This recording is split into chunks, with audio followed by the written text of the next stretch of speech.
সেদিন বাগবাজারে গিয়ে চোখে পড়লো এই মোমোর দোকানটা। সন্ধ্যাবেলা একটা মোমোর দোকানে এত ক্রেজ দেখে আমরাও চলে গেছিলাম সেই দোকানটাতে। মেনু কার্ডটা দেখে বুঝলাম এখানে অনেক ধরনের ফিউশন মোমো পাওয়া যায়।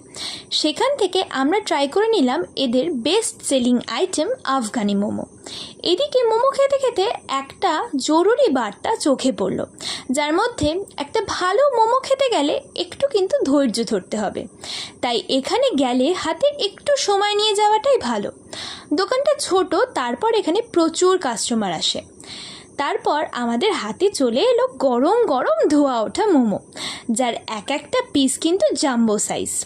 এক প্লেটে 5 পিস মোমো থাকে, যার দাম পড়লো 140 টাকা করে। আর ফুল প্লেট যদি নেওয়া হয় তাহলে সেটাতে থাকবে 9টা করে পিস এবং 210 টাকা করে।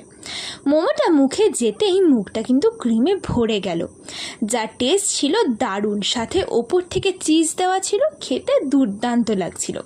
তোমরাও এখানে গেলে একবার এই আফগানি মোমোটা কিন্তু ট্রাই করতে পারো।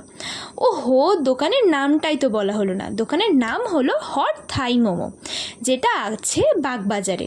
এইদিকে গেলে বাগবাজারের মেন রোড, আর এইদিকে গেলে বাগবাজার মায়ের ঘাট। আর এর মাঝেই রয়েছে এই ভাইরাল দোকান, যার নাম হলো হট থাই মোমো।